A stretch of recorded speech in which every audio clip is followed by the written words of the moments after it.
আমি একটা কথা চিন্তা করছি, ছেলে মেয়ে আর পড়ালেখা করাবো না। কেন করাবো না?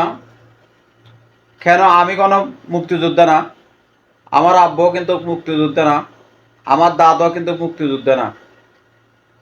তো আমাদের সন্তানকে আমরা এত টাকা খরচা করি, এতটুকু পর্যন্ত পড়াইয়া আমাদের কোনো ফায়দা নাই, কোনো লাভ নাই। কেননা আমাদের সন্তানকে সরকারি কোনো চাকরি দিবে না, কেন কোনো কোঠা দিবে না। তো নইলে আমি এত টাকা খরচা করি, ছেলে মেয়ে পড়ালেখা করাই, কোনো ফায়দা হবে না। তো তার কারণে সন্তানগর আর পড়ালেখা না করাইয়া একটা কর্মতে লাগাই দিই, তার ভবিষ্যৎটা উজ্জ্বল হবে।